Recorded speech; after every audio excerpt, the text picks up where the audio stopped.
I woke up drenched in a cold sweat.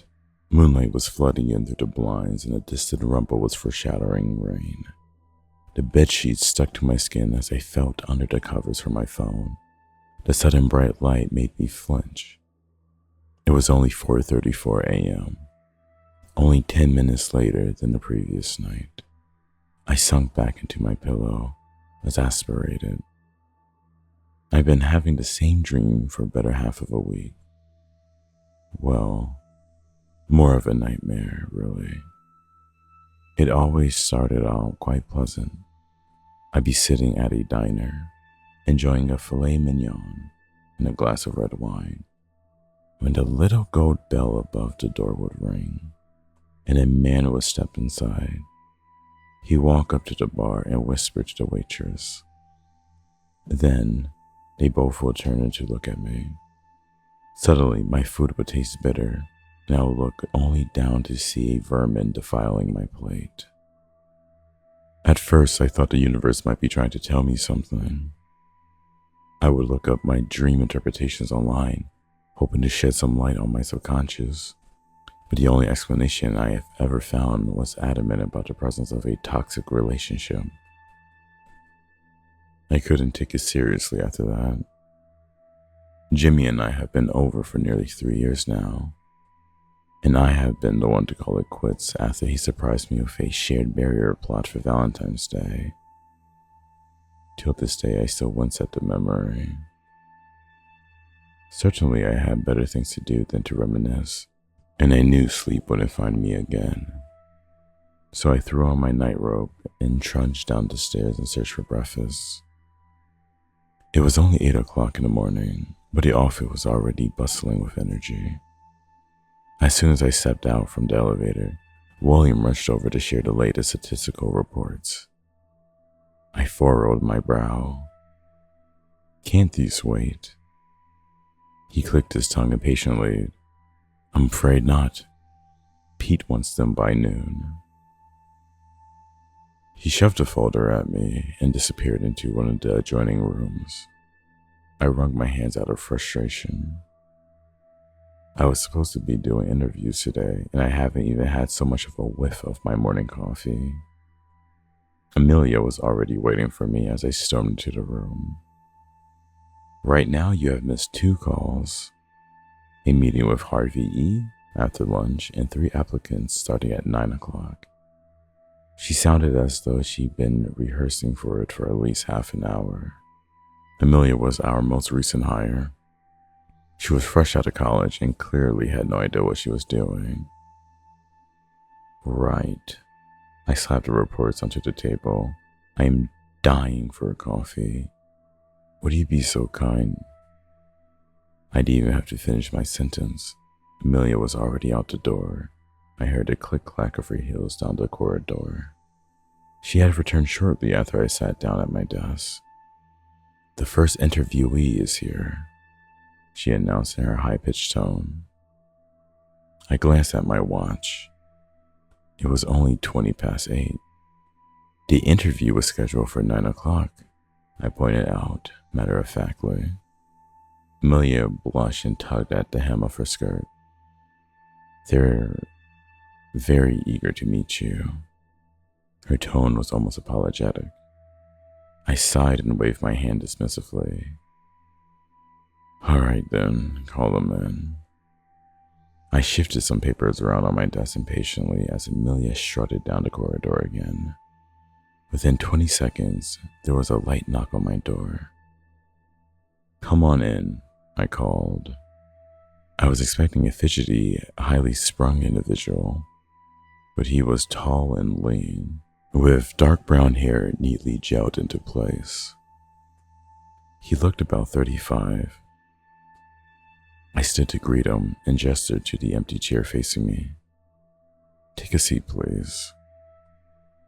I couldn't help but notice how self-assured he was. Both his stride and the class-fit suit he was wearing radiated confidence. I consulted my applicant list and put on my best I love my job smile. How are you today, Chris? I hope I got his name right. Amelia had forgotten to give me the heads up, but he seemed totally unfazed. I'm doing great. How are you? He leaned back in his chair with a relaxed grin on his face. His features seemed vaguely familiar, giving me an odd sense of deja vu. I was generally rather good with faces and hated not being able to pinpoint it. What if he was expecting me to recognize him? Quickly, I ran down a mental list of places I visited over the past few days. Had I seen him in the milk aisle in Juneberry? Or was he the guy who ran out of change at the gas station on 5th? Actually, hadn't he gone out with my friend Lisa last month?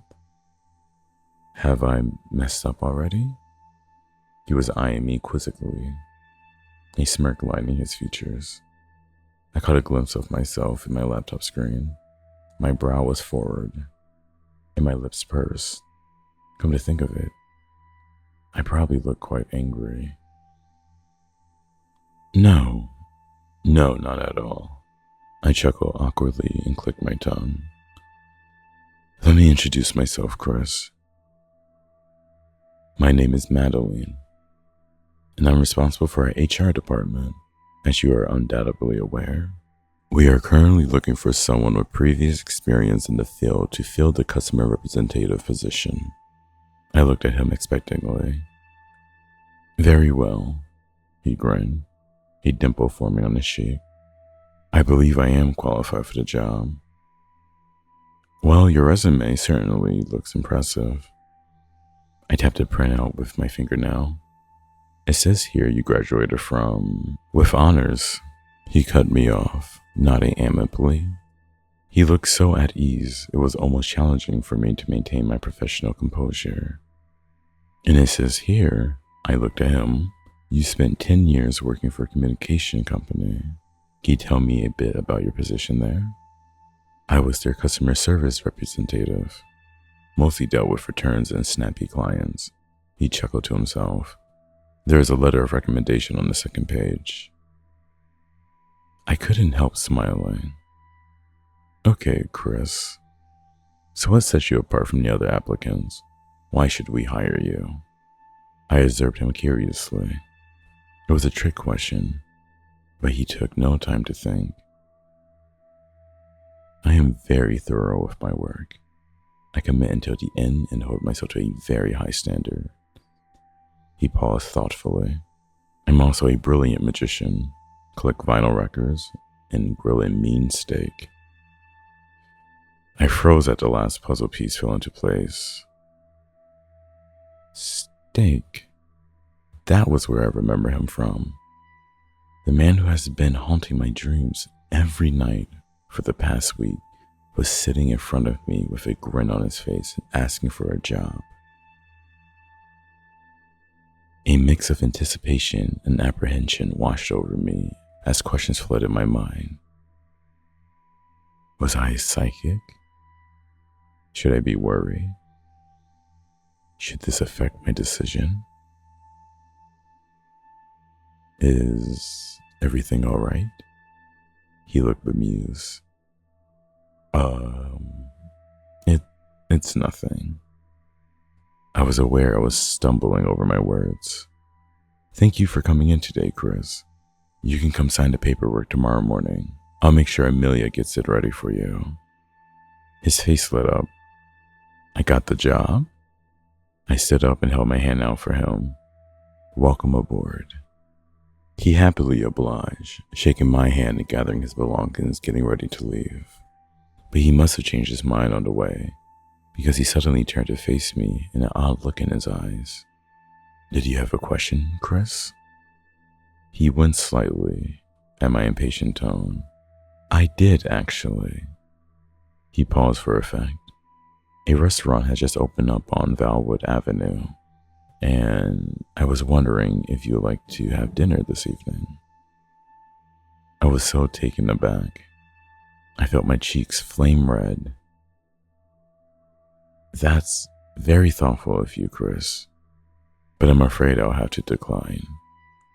Our company doesn't condone workplace romances. I was half expecting him to apologize and move on, But he continued standing there as if he hasn't even heard me. Actually, I see it more as a potential business venture, he explained. I figured since they were a new company, we could make a pitch. They don't open until 6, so we'll have to go during after hours anyways. In spite of myself, I felt a pang of dismay. Well, in that case, I'll be happy to come along.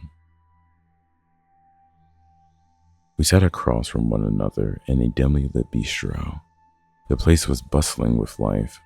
Waiters were circling around the tables, and the booths were filled with the sound of clinking glass and happy chatter. A small queue had formed by the front entrance, and I thought to myself that we have been lucky to even get a table. Chris had ordered a bottle of wine and leaned back in his seat sipping it. So, what do you think? His eyes gleamed. I nodded approvingly. We should make an offer. He chuckled cordially. But what do you think of the wine? Oh, I stiffened. It's delicious, of course. It is very good, he agreed. So tell me, Madeline, what does a high flyer like yourself do outside the office? There was a twinkle in his eye, and for a second, I felt at loss for words. This is supposed to be a business meeting after all. But Chris seemed set on steering the conversation away from work. Well, I do yoga on the weekends, and I gestured expressively. I suppose reading could be considered one of my main pastimes. I took a sip of wine hurriedly. I didn't like how limited my vocabulary was around Chris. It didn't help that he was conventionally attractive and well-spoken. I had agreed to accompany him on this business endeavor, but Chris didn't look as though he had any intention on making a pitch anytime soon, nor could I do anything about it. He was the customer representative after all. Are you ready to order? A waiter in a green apron towered over the table. Chris looked at me exquisitely. Have you chosen yet, Madeline? Truthfully, I hadn't. I've been too busy analyzing my circumstances and mentally berating myself. I tapped the menu with my fingernail and took a deep breath. I suppose I'll have the chicken tenders and the Greek salad, I said with a half smile. Very good. And for you, sir? Chris hadn't so much as glanced at the menu. I'll have the usual, please, Frank. Certainly, sir. The waiter nodded and turned to the next table. I watched the interaction, dumbfounded. What do you mean, the usual? I demanded. I thought this place only just opened. He grinned, baring his teeth. He leans forward.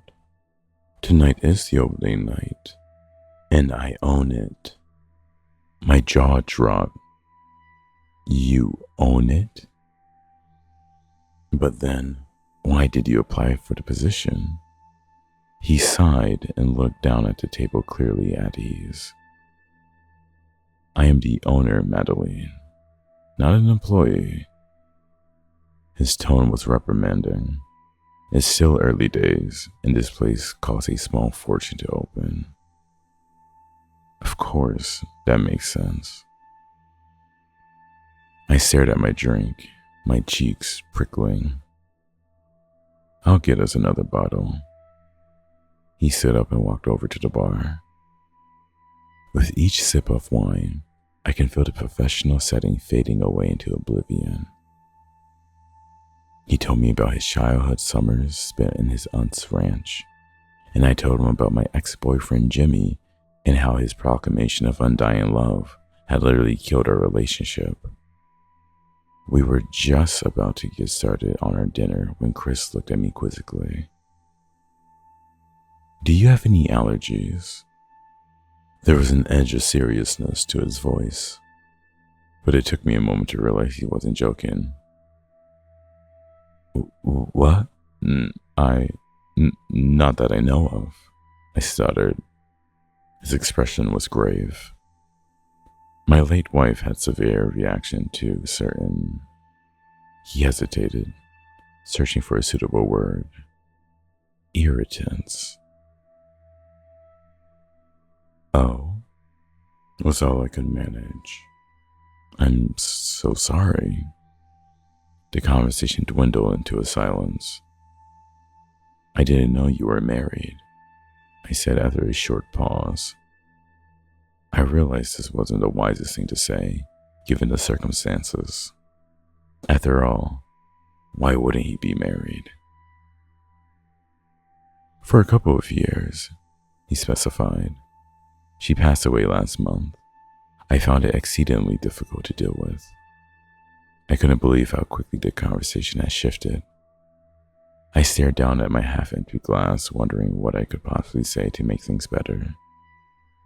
I could feel him watching me intently. I apologize, he said eventually, taking a slug of wine. It's just been tough. No, I understand, I said, mortified. Is there anything I can do to help? I meant this, of course, but only as a gesture of kindness. I knew I had no prospect of soothing a grieving man's conscience, but a shadow momentarily crossed his feature. Let me cook for you tomorrow night. I arrived at his house at about 7 p.m. the following evening. I'll stop by the liquor store on the way, and I bought a bottle of wine that I hoped would complement the meal. I wasn't at all sure why I felt compelled to do this, or why I felt so drawn to this man despite my strict stance against office romances. I suppose I felt bad about the way things had turned out the previous night, and I couldn't bring myself to revoke the support I have already offered. His house stood at the very end of a one-way street. It was a semi-modern 2-story building, surrounded by trees and juniper shrubs. I parked my car in a driveway, and I started up the stone steps leading to the front door. I rang the doorbell, and within moments, Chris greeted me with a happy smile and ushered me inside. I handed him the bottle of wine apprehensively. Thank you, Madeline. This will work perfectly. He was wearing an apron over a gray crew neck. Dinner's almost ready. I took off my coat and reached for the rack. Smells great. What is it? It's a surprise. It's my specialty. He chuckled, disappearing into the kitchen. His house wasn't exactly what I had been expecting. I imagined a modern interior, minimalistic furniture, and abstract paintings. Instead, his living space looked, well, lived in. Books were strewed across the coffee table. The glass mug sat in seemingly objectable places. I perched on the couch, taking in my surroundings, when Chris came in waltzing in through the door carrying 2 glasses of wine. My apologies for the mess, he said, collecting the books and sticking them back into random bookshelves. I ran out of time to clean. You should see my apartment. I sipped the wine happily as he dashed from one side of the room to the other, like a hurricane, but picking up things in his wake. You have a lovely home, I said. He halted for a second. Thank you. It was my wife's. She always took great care of it. I tensed up, not wanting to repeat last night's conversation. What's this? I pointed to a book on a coffee table, hoping it would serve as a worthwhile distraction. It was open on a page with pictures of wires and gadgets that I didn't know the name of. He suddenly seemed flustered. That's just an old wilderness survival manual I found in the garage a while ago, he said, snatching it off the table and shoving it into a bookshelf. Then he straightened up with a smile. Would you care to accompany me to the dining room? As I sat down on one of the cushioned chairs in the dining room, Chris came in carrying 2 steaming plates and sat them down on the table in front of me. I hope you enjoy it, Madeline. This recipe has been in my family for many decades now. I stared at the plate of food. It looked like a slab of meat with a side of mashed potatoes and garden salad. Chris was eyeing me intently as he sat across from me and picked up his utensils. Well, dig in. I arranged my expression into what I hope was a more friendlier smile. It looks delicious. Might I ask what it is? Chris looked blasé as ever as he shoved food in his mouth. It's a type of filet mignon, Madeline. And I must say, your taste in wine is impeccable. He raised his glass for a toast, but I sat unmoving, suddenly overcome with an overwhelming urge to gag. The meat looked dense and colorless in the center, and the smell was faintly off-putting. Chris was looking at me curiously now, his arms still up in the air. I started to panic. Was this what he had meant when he asked me about my allergies? Sorry, could I use your bathroom, please? I tried my best to sound casual. He nodded mid-chew. It's down the hall, first door on the left. I nodded and scurried away nonchalantly, as my gut will allow. I darted towards the front door. My pulse was throbbing in my throat as I grabbed my belongings and tried the handle. It was locked. My heart dropped. Of course it was locked. What was I expecting? I could still hear the indistinct clicking of utensils coming from the dining room. He was distracted, so that means I had some time.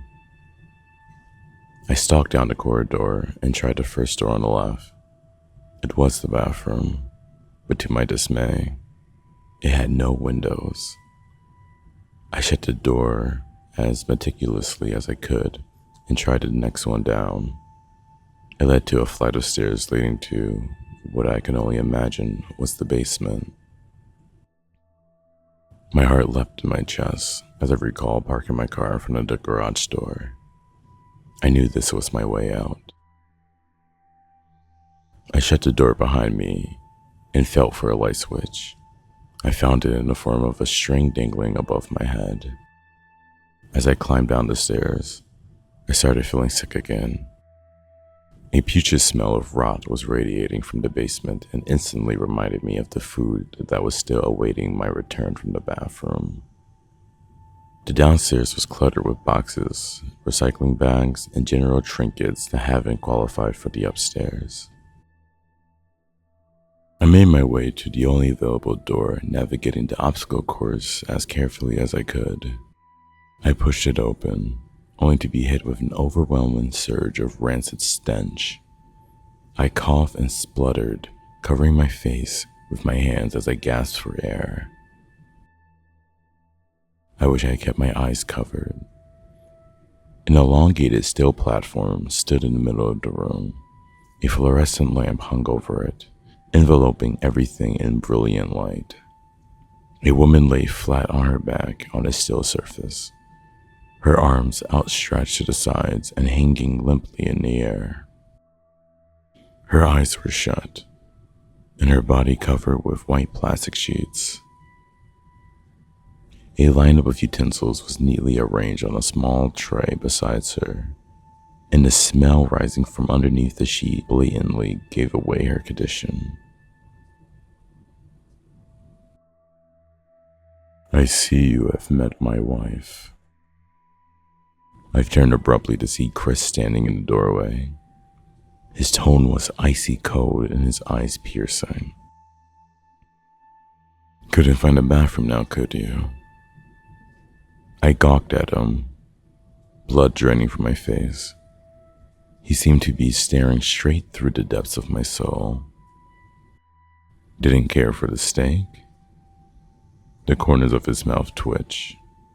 My own mouth felt as dry as cotton balls. Please, I whispered. He raised his eyebrow at my request. It's still there if you like it. I could bring it down if you like to change the scenery.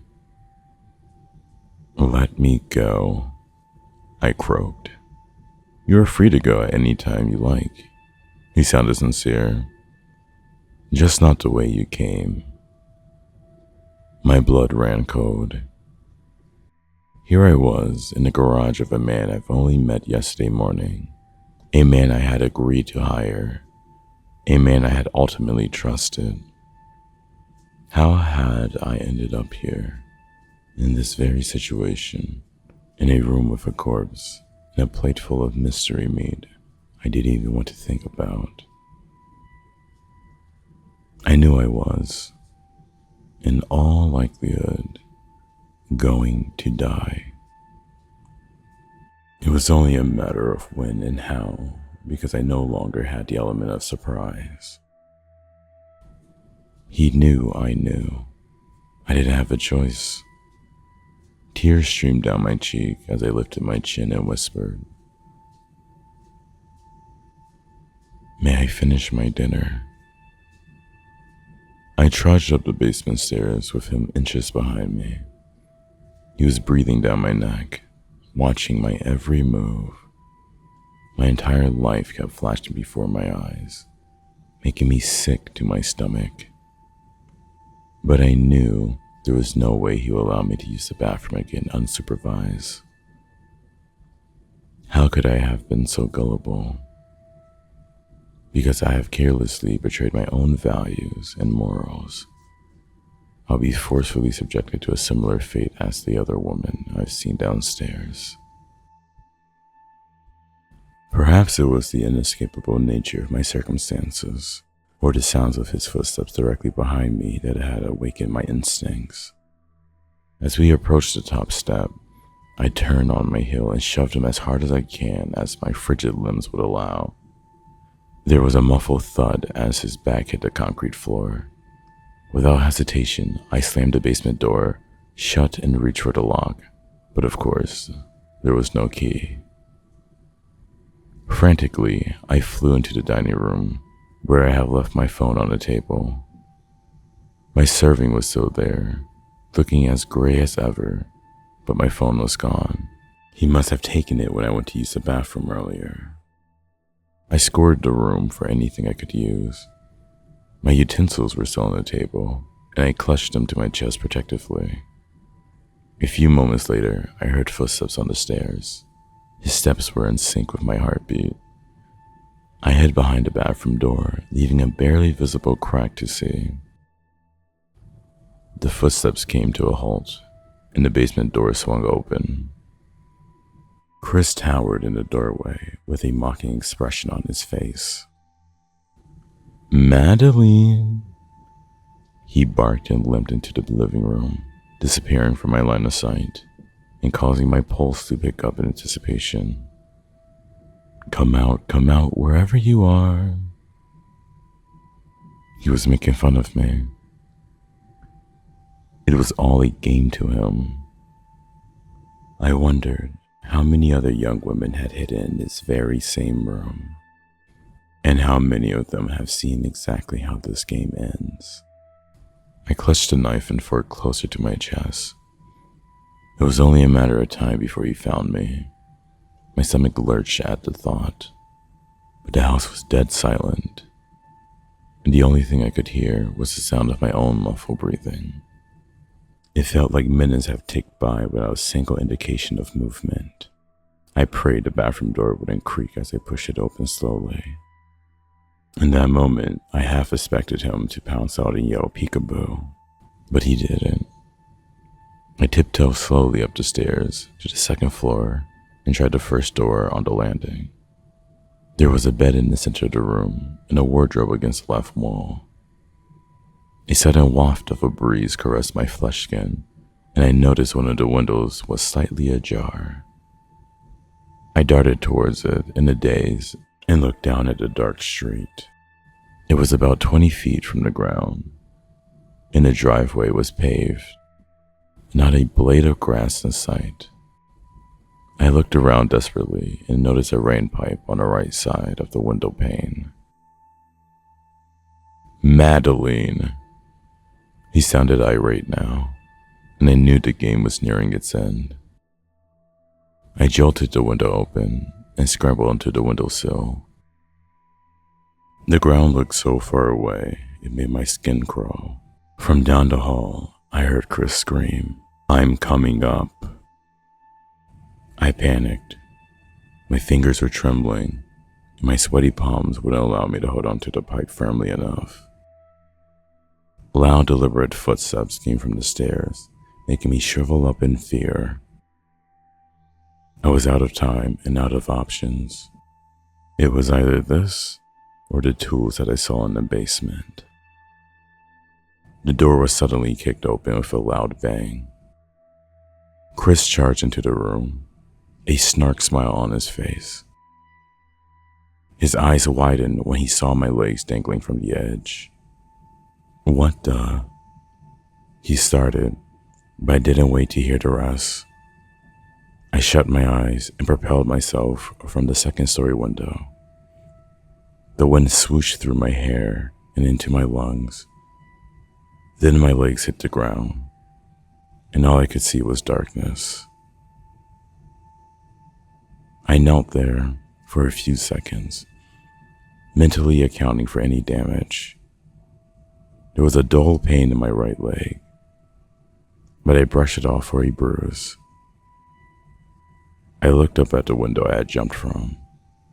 The curtains were swinging loosely in the wind, but there was no sign of him. Alarmed, I struggled onto my feet. The pain was more acute as I limped hurriedly towards the main street, turning my head to look back at the front door every few seconds, hastening my pace against the protest of my pulse. Suddenly, there was a screech of tires and a myriad of blinding lights, and then everything went black. I woke up in a white hospital bed, hooked to several translucent tubes. The sun rays danced on my face, and I raised my arms to shield my eyes. On the other side of the room, a nurse was fervently rummaging through a cupboard. She raised her head at the sound of shifting sheets. "Oh, good, you're awake," she said with a quick smile. "What happened?" My voice sounded tiny and subdued. A look of surprise briefly crossed her features. "You don't recall?" I shook my head. "You had a little run-in with a vehicle and broke your leg," she said apologetically. "The driver called for an ambulance, but you had no form of identification on you, so we couldn't contact your family, I'm afraid. Would you like to phone them?" I nodded dazedly. As soon as she was out of sight, I sat up, scanning my surroundings. I had a pounding headache, and the bright white interior was irritating my eyes. I noticed a gift box on the bedside table. I peered at it unsurely. Didn't the nurse said nobody knew who I was? How could I possibly get a gift? Hesitantly, I picked it up and I examined the tag. "For Madeline. Get well soon," it read. I tore away the wrapping paper. Inside was a plain brown box with the words, "Bon appetit," engraved across the top in gold letters. I've seen similar designs at the local pastry shop. I admired it for a few moments. Then I took off the lid.